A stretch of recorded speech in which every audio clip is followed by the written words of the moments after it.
Yes, the covers have just come off the all-new 6th generation Mitsubishi Triton in Thailand. So if we can, let's have a closer look at the bigger, bolder and more powerful new replacement for Mitsubishi's top-selling model and Australia's third most popular ute before it arrives down under next February.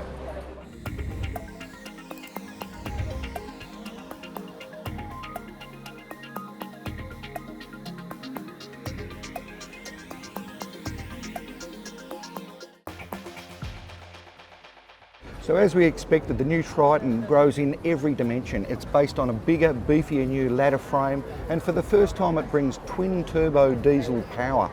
And I'm here to tell you that this body coloured grille on top spec GSR accessorised versions like this looks a whole lot better in the metal than it does in pictures. So including these gloss black mouldings around heavily squared off wheel arches, the new Triton is actually over 100 mils wider than before and 65 mils longer. That makes it within 10 mils as long as a Ranger and actually 10 mils wider. So Mitsubishi is claiming best-in-class tray capacity with the new Triton, thanks to a 35 mil longer bed length, which includes a damped tailgate for the first time, a drop-in bed liner. We've got a cargo rail system here, optional sports bar, also a step on the rear bumper, pretty much everything except for illumination. The big news under the bonnet for the new Triton is the addition of a second turbo for the first time. So the 2.4 litre now has twin sequential turbos, smaller one for low RPM, bigger one for higher RPM. You've got now 150 kilowatts, matching the class leaders and a big jump on the old Triton, but also 470 Newton metres, which isn't quite the 500 offered by HiLux and Ranger, but Mitsubishi says its sequential arrangement makes it just as drivable. Improved 6-speed automatic and manual transmissions continue to be available, along with the Triton's tried and proven Super Select four-wheel drive system.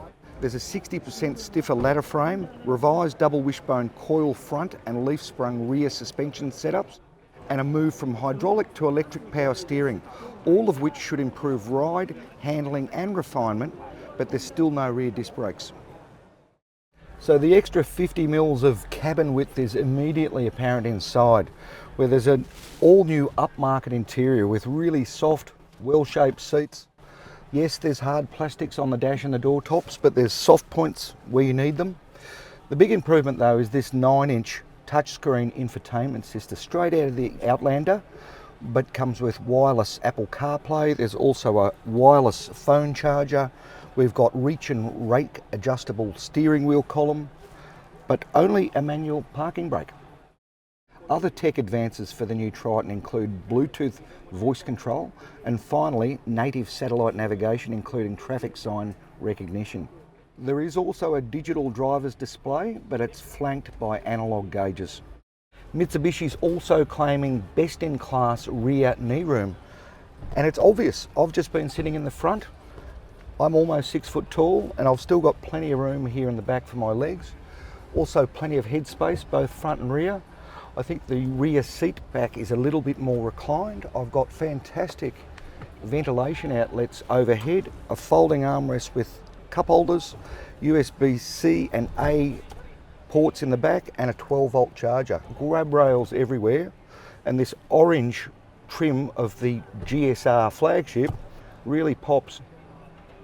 So it might be missing a few fancy features, but the new Triton is almost certain to remain more affordable than its more popular ute rivals.